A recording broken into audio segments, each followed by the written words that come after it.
Pardon, le transhumanisme, Laurent Alexandre, c'est la nouvelle religion? Oui, bien sûr. On voit bien comment le clivage droite-gauche, il va tout doucement, en quelques décennies, disparaître et laisser la place entre les bioconservateurs, qui veulent garder l'homme tel qu'il est, puis les transhumanistes qui veulent le changer. Mais notre problème, c'est que nous sommes en train d'acquérir des pouvoirs démiurgiques, des pouvoirs divins.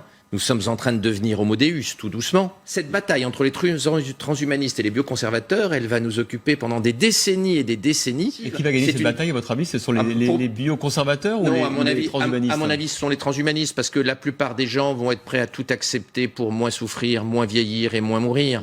Et donc, le fantasme de vivre plus longtemps, que Google réussisse ou pas à nous rendre immortels, c'est un autre sujet. Mais l'espoir de vivre plus longtemps va faire que les gens vont accepter sans arrêt une louche de technologie supplémentaire. Ne nous laissons pas juste un mot, ne nous laissons pas piéger par les mots qui sont dits là.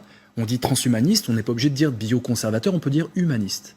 Et c'est l'humanisme qui va l'emporter, je vous le garantis. Les bioconservateurs, ce n'est pas un vilain Bien sûr, mais on voit bien que c'est connoté. Mais non, le progrès sera humaniste, il ne sera pas transhumaniste. Le bioconservateur souhaite que la technologie aille plus lentement que les transhumanistes. Pas du tout, on peut être humaniste et être solarpunk. Je ne sais pas si je vous apprends un mot, mais se dire que la technologie va libérer l'être humain. Bioconservateur n'est pas une insulte.